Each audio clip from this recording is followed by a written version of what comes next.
What normal people do when they go fishing is they clean the fish, fry the fish, eat the fish. Sometimes they take it home and freeze it.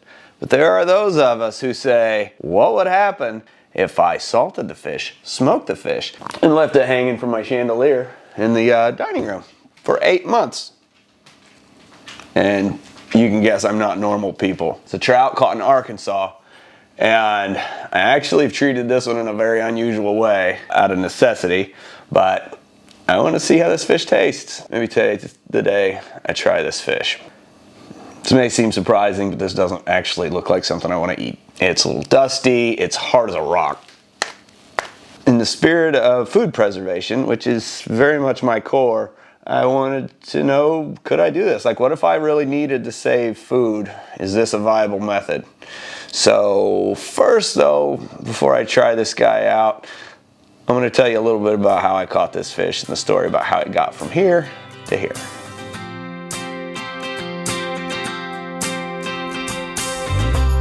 I was really blessed this summer to get to spend almost an entire week on a survival trip on a ranch in Arkansas. A dear friend of mine gave me access to the place and told me just go out and have a good time. Which for me is mushroom hunting, searching for wild plants, chasing the occasional raccoon around, you know, normal stuff. But I set up a nice little camp down by the river, and since I was trying to survive off the land, pretty much fish was the food source I was counting on the most. So I set up a smoker, and I started playing around with cold smoking trout.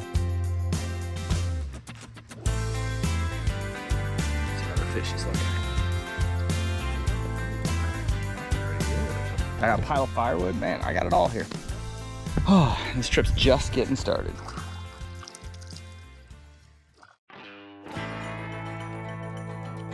Now the road that goes down this giant hill is absolutely treacherous. 4-wheel drive only, no doubt about it. Kind of fun to drive up and down on your 4-wheel drive, but I'm trying not to push it too far because I don't want to get stuck. I'm about a 45-minute drive away from civilization and I have absolutely zero cell phone signal at the bottom of this hill. So if I get stuck down there, the shortest path to help is to swim across the river and beg somebody to drive 45 minutes around to go help me. I am SOL.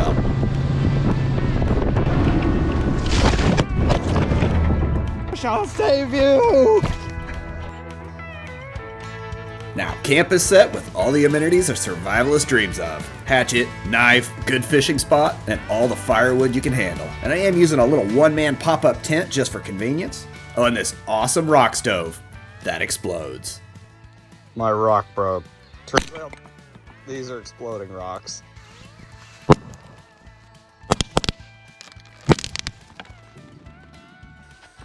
It's time to go fishing.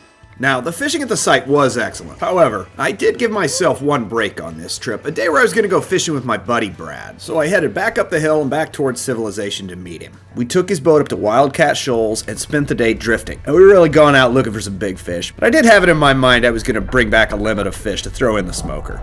And the day did not disappoint. Oh, this guy's going in the smoker.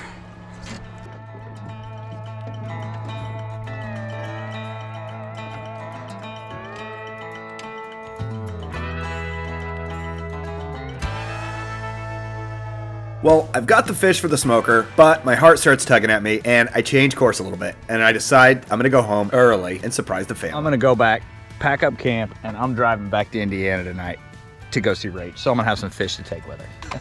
It's only 8 hours. I'll probably get my camp packed and everything. I'll be on the road by 10. Rachel will be glad. I hope so. And that's my new plan, and that's when the rain started. And it has been pouring. This kind of one of the things I didn't really calculate, just how bad this road is and what's gonna happen if it rains. The whole time I've been here, it hasn't rained once, hasn't even sprinkled, and I kind of got used to the dry climate and was taking things for granted. But I put myself in the situation where my whole camp is, you know, about 4 feet above the water level, and it's pouring, and I'm 1.2 miles from my camp, and the road is bad enough that I'm pretty sure I'll be stuck. If I do make it down, there's no way I'm making it back up.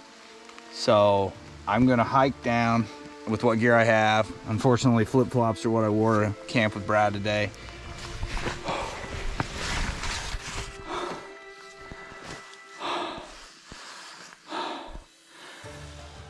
I'm back.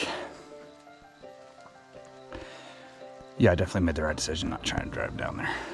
One of the big reasons I wanted to go down there was to get salt to put on the fish. I got down there and completely freaking forgot the salt. I remembered something. I have a jar of Vlasic pickles that I had in the truck for the drive down. And I'm gonna stick the fish in the pickle juice. Anyways, that's it for me tonight. I will be enjoying my stay inside Old Red here.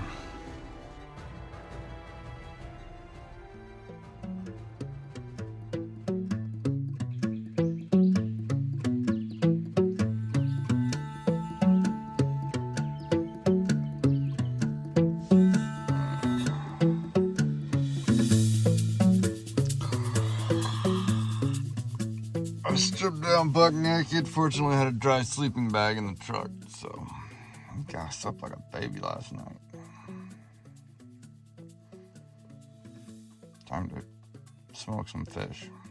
And while I have to wait for the road to dry out so I can go down and pack up camp, I decide to go ahead and smoke the fish. So the first step is I've got to build a quick makeshift smoker so that I can give the fish the best chance of possible to getting them back home. Because Rachel loves trout and I really want to bring her some back.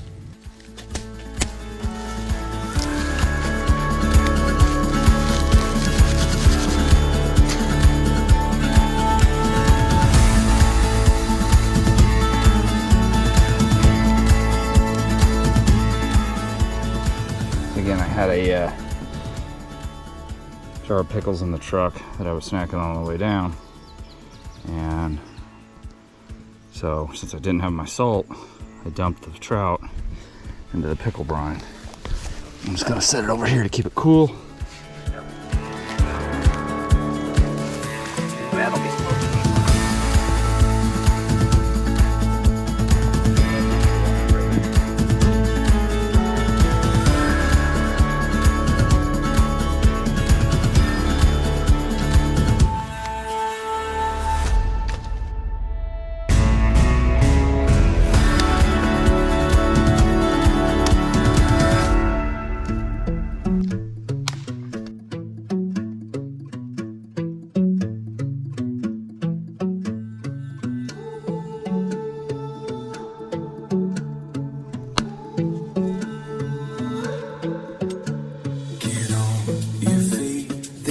to see rolling hills or city streets, ocean to ocean and all in between. It's out there just waiting on you and me. Take it in, we got no plans. Let things come to those who can. Leave moment to moment and all in between. It's out there just waiting on you. Did learn that was a timber rattlesnake over here that I had uncovered, not a copperhead. So that being the case, I put my flip-flops back on.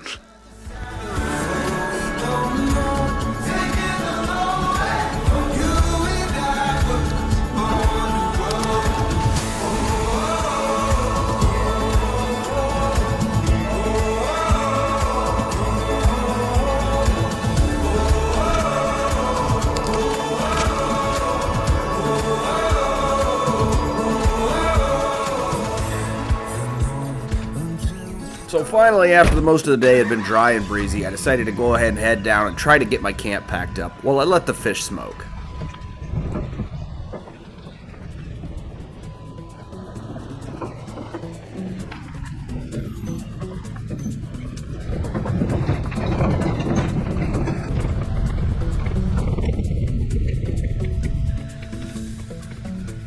Hey guys, I'm tracking an interesting animal right here. See these scrape marks? There's more here.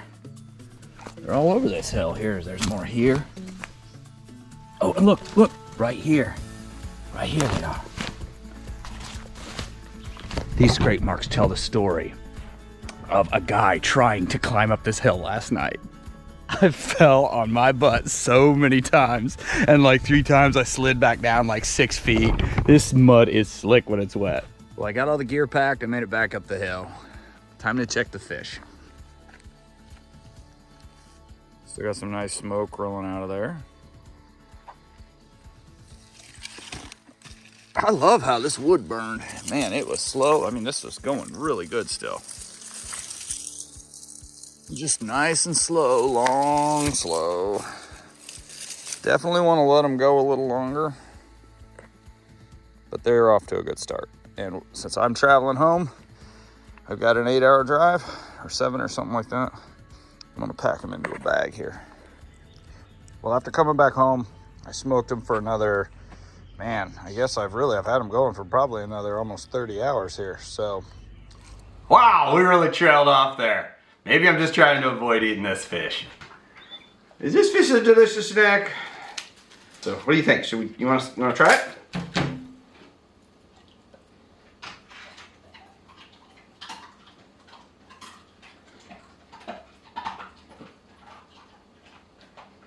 Sounds a little hard. That looks tasty. You want the head?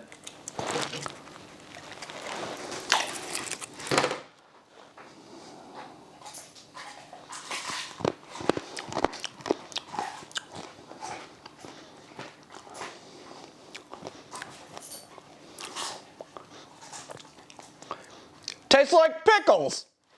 Gustav, it tastes like pickles. No wonder you like it so much. I mean, it's not easy to eat, but it's like a potato chip smoky pickle fish. Yeah, that is it. Potato chip smoky pickle fish. The bones kind of break apart in it. I think if I softened it by boiling it or something like that, this would be pretty good. But you know what? This is perfectly preserved fish. And the flavor is not bad. Right, Goose? Gustav agrees. And the good news is now I can get another fish for the chandelier. Thanks a lot for coming along, guys. Hope you enjoyed the video. Hope you enjoyed watching as much as we enjoyed making it. Have a great day.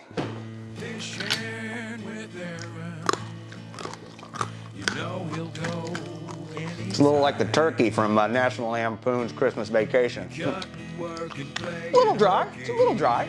Pass the gravy.